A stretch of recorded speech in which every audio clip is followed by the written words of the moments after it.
Hi there, I'm Nu-Trix, and today we're looking into Room EQ Wizard to measure the acoustic of my studio and see how effective some of the changes that I will do if I add treatment or not, and where I add it, is it actually changing anything that is a problem? Because I can say, well, I hear it and it sounds good. Yeah, but you really need to measure it to see the effect of what the room does to your sound, to your speaker, and what good or bad effect the treatment, positioning, whatever it is that you're doing to your room to make it better, is it actually doing the job that you're looking for?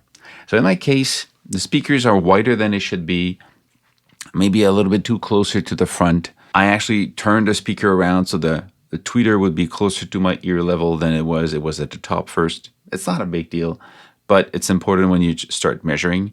This video is mostly going to be how to use Room EQ Wizard and how to read the result. For this, I bought a measurement microphone. They're fairly affordable, around $100 or so. So I bought one because I needed one thing that is flat. And you see when you look at the spec, this is flat, linear, and it's omnidirectional. So it takes all the frequencies from back and front around this. So even if I'm recorded like this, or if I record like this, it won't do any change. So that's good. Even if it comes from the side, it will record it and it will tell you that's the result you have. But before we start doing this, let's actually go into Room EQ Wizard. We'll look into how to set it up. So Room EQ Wizard, it's this software that is free. You have a couple of real-time analyzers. This one, you have a generator, you have a scope, goes to my second screen. You have a level, you get a different level you can actually follow. If you put it bigger, you can see the information here. You have an RTA, a real-time analyzer. You get an EQ. EQ is less useful in my case. And there's a room simulator. That's a great thing. The room simulator, we'll go back to this after, but that's one way to test out ideas before physically changing stuff in your studio. So we'll finish with that, but first we'll start with the first logic is, well, you need to have an interface. In my case, I've got the Rubix 22 from Roland. Every sound card, every interface, every mixer, every amplifier have a color signature. It will change the sound in some way. So what you have to do before you start measuring is verify that the system knows the signature of this interface. It takes it out of the equation. So it's fairly simple. I need to connect the out into the in. That's the logic. And it will send a signal with all the frequencies in it, and it will record it on the other side. It will show you the differences, and the differences mean that's a color that this interface has. So now it will have it in configuration in the background, and it will use this as a reference when it measures your microphone instead. So when you go into settings, you can choose your interface. The output will be, in my case, Rubix 22, and it's a speaker that is there, and it's on the left. The microphone is on the right. It's also the same one.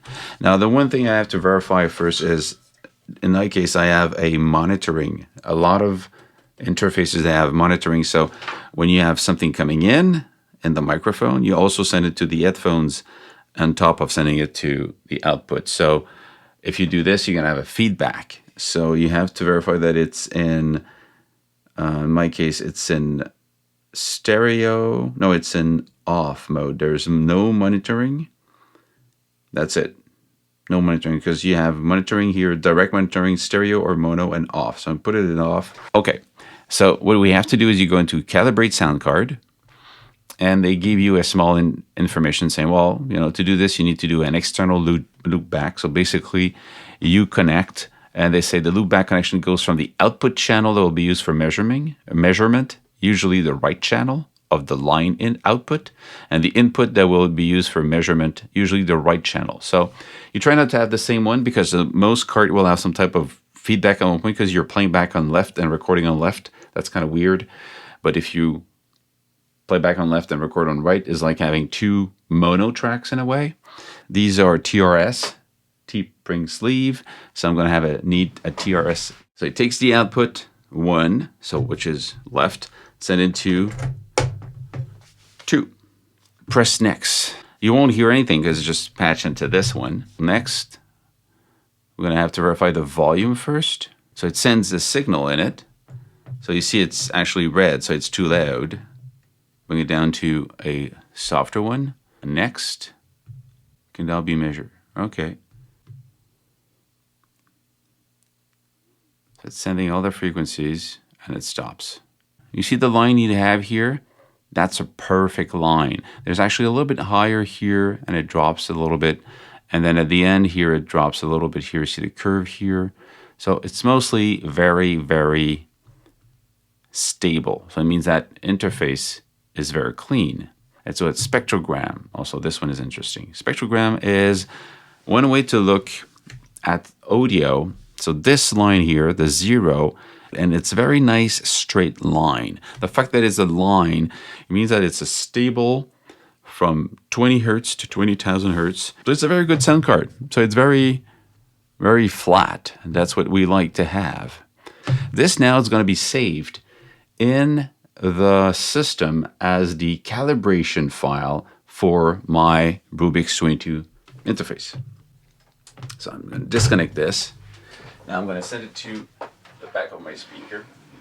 I have now this microphone. Now would be the time to actually measure the room itself. And this is a condenser microphone, needs phantom power. Turn it on.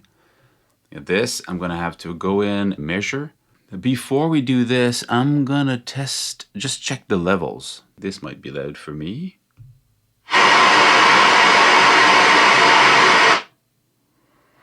It said -4. Okay, so I'm going to calibrate something first. I'm going to verify that the SPL meter means the right thing.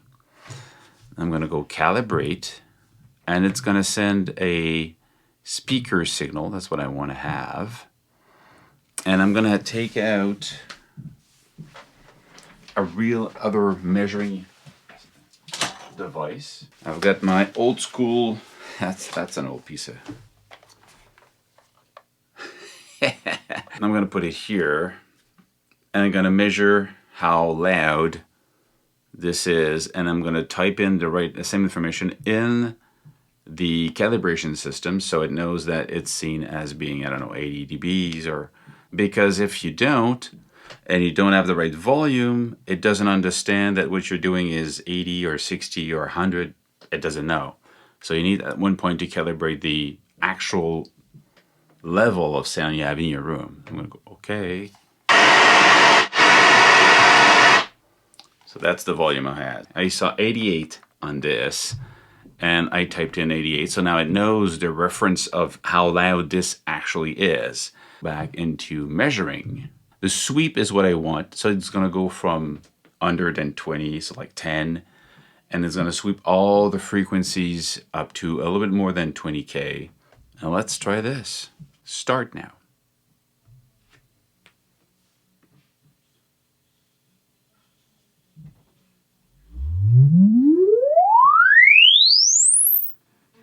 Recording of just one speaker, okay? Just one.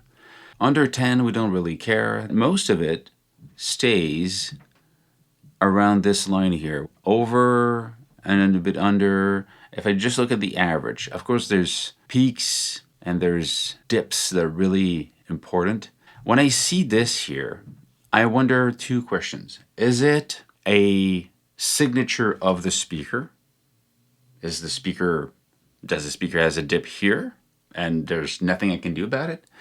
Is it the room itself? Is it the way it bounces off the table, there, the wall, the ceiling, and then it combines in here so it becomes absorbed? Let's just, for the sake of testing, for the sake of understanding, I'm going to put these things here. Put this here, put this here. Of course, nobody would do that for the studio, but it will tell me if any of the errors that I see here comes from the signal bouncing here and coming back to my microphone. If it does, the section where these will disappear means that's where it's reflecting. And let's start this again.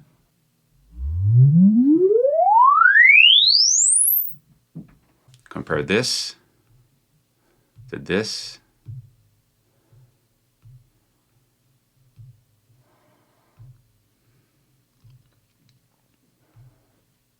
You see here, these changed. They're moved from here to here. This actually moved. Can I see it at the same time? These here. See, it's here and then it moves here. Now this exists, it does not exist anymore. So this was here and then it moved over there. So they actually move and these appear and they were not there before. This was here, now it's gone. This was here, now it's gone. So it moved. The fact that it moved means that it's not the speaker itself, because the source hasn't changed. It's the environment that changed. So it means that most of what we see here, let's go back to this one, being not flat, all of this here, it's actual reflection. It's the interaction with the room. That's what it is. It's the interaction with the room, because when we change the interaction, it changes. I mean, we have still a lot of these dips, but they're not at the same place. So it is changing the way it interacts with the room. If I go into the low frequency, it's mostly the same. If you look at here, let's go back to if it would be like that. Let's put it on 20 to 20. Okay, 20 to 20. You see here, there's a boost around 132. There's a dip at almost 160. And then it goes back to 65 almost here, and then it drops. If we go back to this one, it's mostly the same thing. You see, if we switch between the two, it's mostly the same. Look under here, under 300. Even before that, there's difference in the dips here. But starting from 400, there's very little differences between the two compared to the rest. If you compare the volume here, you have minus 29.6 and then here minus 40. So there's almost 20 dBs in difference. This is huge. This is it looks nice, but it's a bit too much. If we go into Waterfall, it shows you this here from 20 hertz to 20,000. There's almost no frequency being generated by these speakers under 50. And there's a boost around here. Actually, I'm going to have to put it here, around here, 136. That's a boost. So this is a bass enhanced by the room. So let's go back to see spectrogram now. I want to see this. You see? Remember the first one, the flat one? This is a perfect electrical signal. There's no way acoustic will have this response. But if you look at this one here, okay, I like to describe this as if you would be looking at a mountain from a top, like a chain of mountain. And you see, you've got summit, and then we've got valley, and then you're looking from the top. So here you see all these different ups and downs, and the red are louder, and then it goes softer. And then there's almost a hole here, there's a big dip here, big dip, big dip. These are the dips where there's almost in the water if you want, if you look at from the top, if it be mountain in the water. So these are just like this is a big drop here, big drop. So we'll have to figure out why these exist like that. And there's a boost here.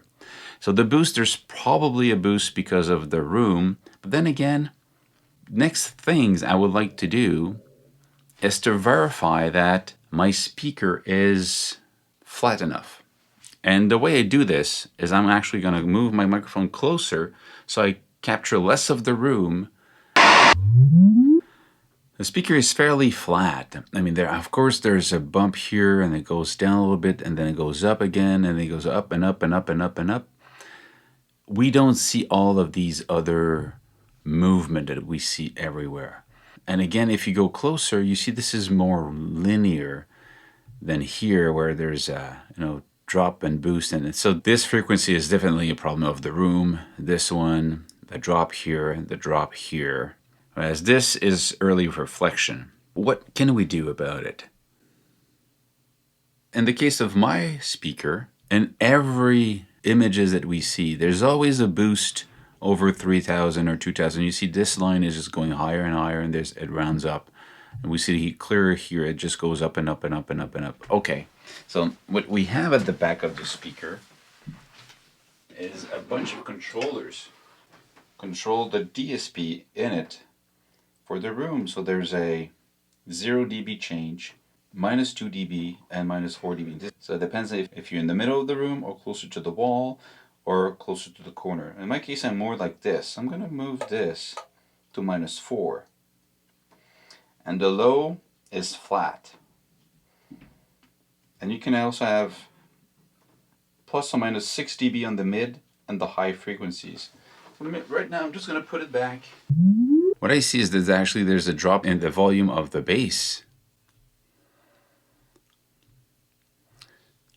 Not at the top. This is logical because when you put a speaker closer to the corner, what you get is a boost in the bass frequency. So the one switch I had at the back that I went from 0 to minus 2 to minus 4 dB, which is about having the speaker away from the wall, close to the wall, or in the corner, it's actually generating less bass, so it does not boost bass with the room itself. So it's wrong for me because I already have just enough bass. It's not too much. So I'm going to bring that back to, but I'm going to cut some of the high end minus, I don't know, like this, like minus 2 dB. See if it's going to change anything.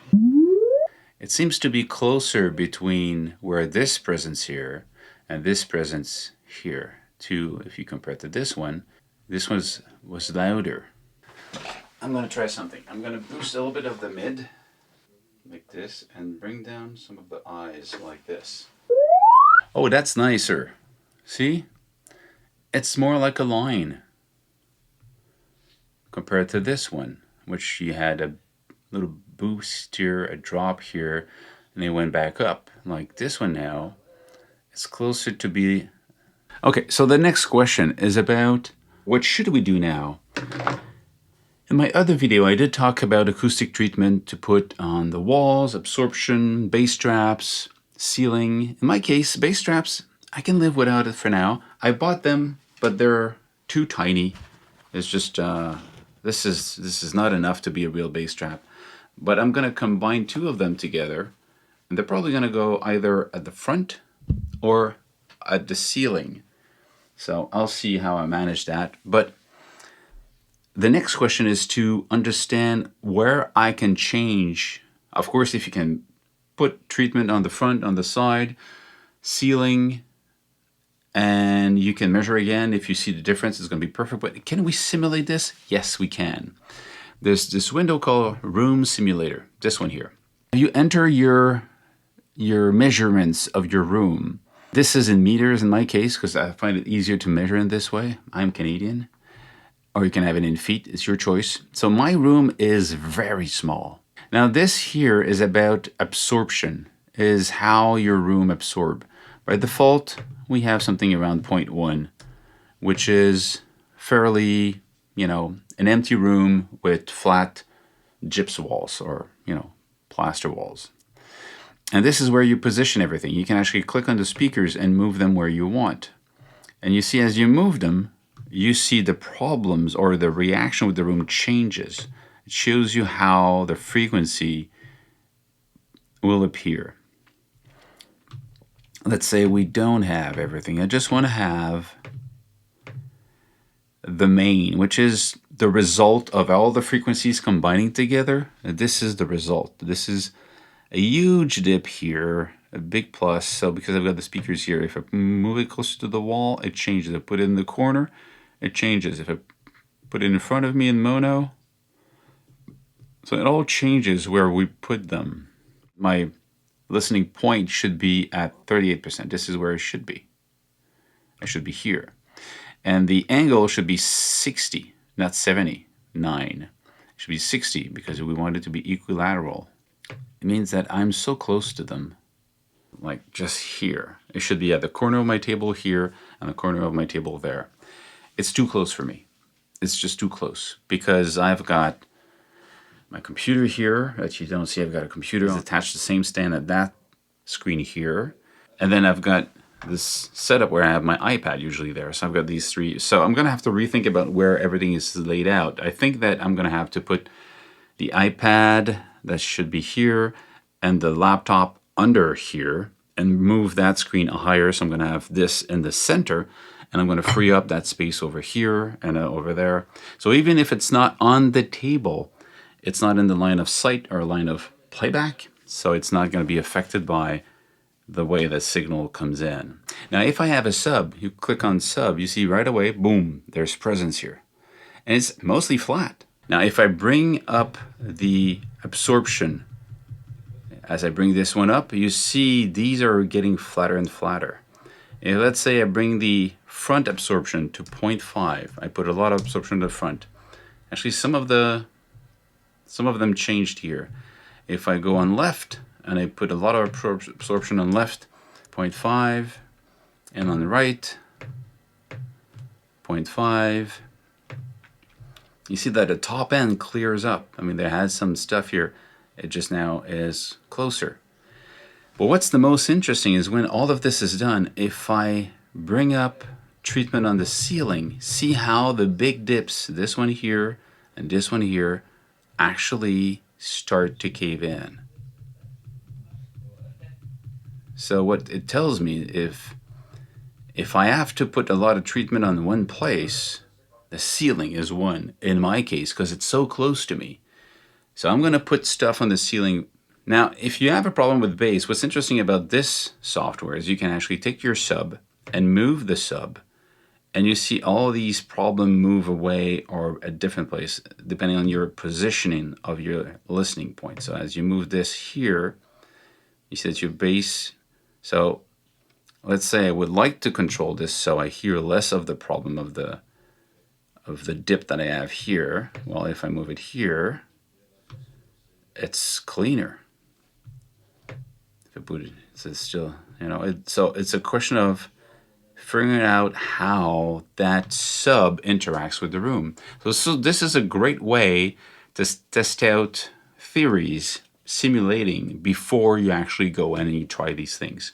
So in my case, what I'll do now, after I've got all these different tests and simulation, I bought new stands for my speakers. So they're going to be on stands and they're going to be about here. So I'm going to reposition them first. I'm going to have to reposition my computer and iPad so they're not in the way. And then I'm going to put absorption at the front and at the ceiling first, and some on the walls, but it's going to be mostly put a lot of effort on the front and at the top because the simulator tells me that's what it is. That's my next step, changing all of that, and I'll tell you next week how all of this went. That's it. Stay safe, make more music, and calibrate your room. Bye.